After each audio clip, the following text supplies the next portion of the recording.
Oscar Wilde once said something very clever. Well, he said lots of clever things. He was a clever man. But he said this. He said, when the gods wish to punish us, they answer our prayers. It's a very true saying. See, you get out in the world. You're a young guy, you go out there, you're working, you're doing this, that, the other, and you get involved in some business or whatever, and you work at it and all the rest of it, and you're trying and hoping that it'll succeed, and then, lo and behold, it does succeed. Now, I'm here to tell you right now that you are going to discover a lot of things about success. The first and the most surprising, but I'm here to tell you, is in many ways, success is not as much fun as the struggle to achieve the success. And most people who've never achieved success can't quite believe that, but it is in fact very true. You ask most people who are successful, and they're going to go on and on and on about when they were poor, when they were flat broke, when they were struggling to make it, and then they made it, and they're all vaguely disappointed because it's like that. Success is not as cool as a struggle to reach it. It's the uncertainty. You see, when you're trying to be successful, there's that huge uncertainty, right? It's like when you're playing, I don't know, like a tennis match or something against somebody who's really good. You know, there's that uncertainty. You might lose. You very well might lose, easily lose. And you're struggling and you're giving it your all to win. But then when you're playing with a guy that you're just, you know, you're better than him, right? You've got more talent, you've got more time practicing, you're just better, right? And you play with the guy and you know you're going to win, right? That's what happens when you are successful and you go on and start something else. You feel, you know, I'll do okay, you know. There's not that feeling of the first time, see? Losing your virginity in everything is always the best. Trying to lose your virginity, trying to achieve that first success, and point of fact is the most fun that you'll ever have. You know, it'll be the best time of your life. And when you get to success, you'll, in a weird way, you'll want to go back to those struggling times. That'll feel more satisfying. Yes, sir. But here's something that can happen that's actually quite dangerous. You see, you can achieve sudden success. Now, sudden success wipes out a lot of guys. Guys better than you and me. Okay? Guys with more talent, more brains, more centeredness, what have you. Sudden success, especially if it's overwhelming success, can really blow you away. Think of it in these terms. Think of it like, okay, you're sitting on a horse and the horse doesn't go. He doesn't move, right? And you're so like, you know, giddy up, horsey. And the stupid horse just stays there. And so you kick the horse, you know, you kick it a few times, and the horse clomps forward, you know, a couple of steps and just stays there. And you start kicking the horse, and then you take the whip and you whip the horse, like, come on, you goddamn horse, come on, go, I want to go. And you keep on kicking and kicking, and all of a sudden, for no reason that you understand, bam, that fucking horse bolts. It bolts like at, you know, at a 30-mile-an-hour run. Right? And what's going to happen to you? Unless you're holding onto the reins real tight, you're going to fall off. You're going to fall off that horse. That's sudden success. And a lot of guys, especially guys who struggle a lot, get thrown off it. Easily thrown off it because they get, you know, overwhelmed by sudden success. Because you see, when you hit success, there's all this stuff that happens. Success, you can feel it like it's like a rocket ship. And you get like shot out like a cannon and you're like on this rocket ship and you're going really fast. And these things pass you by, you know, on both sides, you know, like here cool things and here cool things, and like here's some coke and here's some women, and here's some cool people and cool parties and a cool car, and it just like rushes by you and you try to grab it all. And you try to grab it all and it distracts you from where you're going. You see? That's the problem. Sudden success throws you because it overwhelms you. It overwhelms you with all the things that it brings you. See? And so you have a sudden success, especially if it's a great success with a lot of money in play and a lot of people's expectations. And it can throw you easily. There are very few men, in point of fact, who handle their first success well. In point of fact, I've never met anybody who's handled their first success well. They always fuck it up somehow. Sometimes they're able to patch it up, sometimes not. In my own case, my first success was about 20 years ago. And the difference between when I was struggling and the success was overwhelming. You see, I was really struggling. There were days that I didn't have enough money for food, not kidding. And then all of a sudden I had a check for 7 figures. It was overwhelming, okay? I couldn't handle it. I was unprepared. I mean, I actually consider myself lucky that I was able to overcome that first success. It was that overwhelming, that destructive. The Bee Gees, of all people, they called it first success, and they knew, because the Bee Gees, they hit it big in the late 60s in Australia, and it overwhelmed them, and it sent them into a tailspin, and they slowly recovered. And you know, in 76, 77, they came out with the Saturday Night Fever soundtrack, and they hit it big again.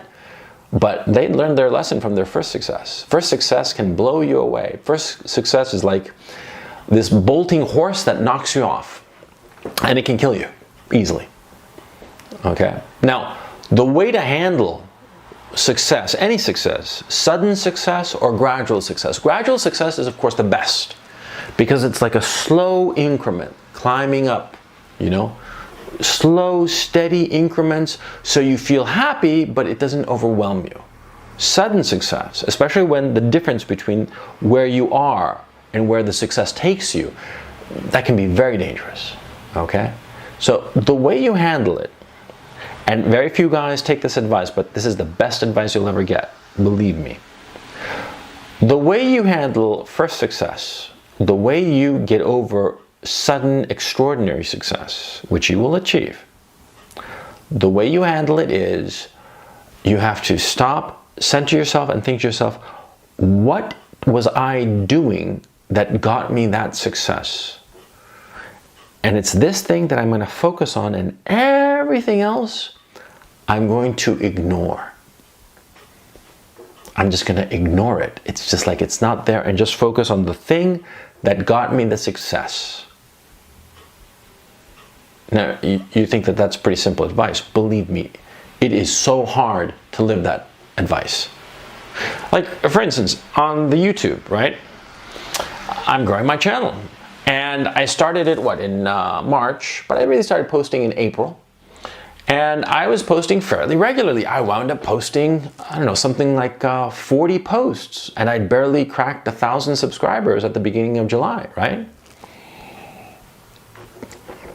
I wasn't going to give up on it. I mean, I'd done 40 already.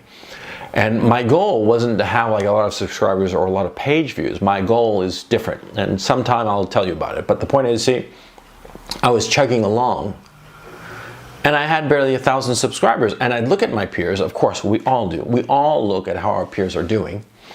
And I would see people who'd had 5, 6 videos, and they had, 10,000, 20,000 subscribers. And I was like, what the fuck? A lot of them were women.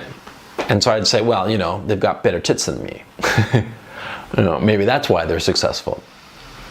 But a lot of them weren't. A lot of them were guys, doing commentary stuff, and they were clicking, and I wasn't. And I was like, what the fuck? But I kept on plugging away. Then all of a sudden, about a week ago, my subscription started taking off.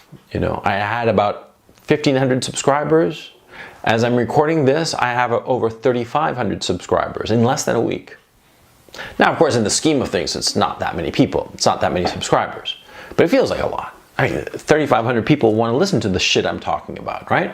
It feels like I'm hitting success. What am I doing? I'm recording this video with me talking to you now, right? In point of fact, today, this is the 3rd video I've recorded, because I'm sticking to the thing that is giving me success. See? I'm not crowing about it. I'm not talking to people, I'm not like, standing the bar for a round of drinks and, cheering to my success. No. I'm doing the thing that makes me succeed. I'm just repeating the process, just continuing, okay? Now, when you hit it big, right? Chances are you're going to hit it big, and because of circumstances, you're going to stick your nose back right into the grindstone, right? But that doesn't always happen, and a lot of times there are a lot of distractions. You have to get those distractions out of your mind. The women, the coke, the parties, the friends with guys, because what happens also is that when you hit it big, when you succeed, all of a sudden everybody wants to meet you. Everybody wants to be your best friend. Because what happens is that when you arrive in a medium, in a set, in an industry, what have you, when you suddenly pop like a cork in the ocean, you pop up, everybody's going to notice you. Because you see, in just about every industry, in every field, imagine it's basically a cocktail party where people can never leave. And they're bored with one another. They're sick and tired of each other. And so somebody new pops into this endless cocktail party, right? And everybody wants to talk to you. Everybody wants to be your best friend because you're new, you're novel. To the degree that people want to talk to you, they will be your signal as to how successful you actually are, or how successful you are projected to be. If everybody notices you, if everybody's aware of you, it means that you're going to go far. If people say, oh, he's the new guy, then your success, you think it's permanent, you think it's secure, it's not. If people don't want to sidle up to you and talk to you and, go for 2-3 drinks with you, no. See, your success, you think it's success, but it's precarious and it's going to slip away. See, when everybody comes up to you and they all want to be your best friend and they all want to talk to you and drink with you and they call you and this and that and the other, to the point of distraction, to the point where it's almost annoying, then they think that you're going to be big. If they think you're going to be big or they think you're going to be nothing, it doesn't matter. You have to do the exact same thing. Stick to the thing that got you in the room. Stick to the thing that makes you successful. See? Because success is slippery. Okay? You think you're successful and you're in the room and you're going to stay there. It's slippery. The success is greased. Okay? It slips out of your fingers. I'm telling you.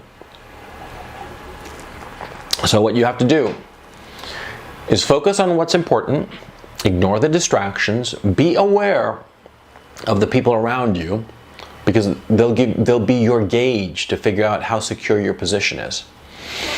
And just stick to what you're doing. Ignore everything else. Ignore the money. Don't worry about toys. You'll have plenty of time to get toys later. You just want to get over that first hump of first success. And you get over that hump and you get used to your new position. Because that's what's happening. You're getting used to your new position.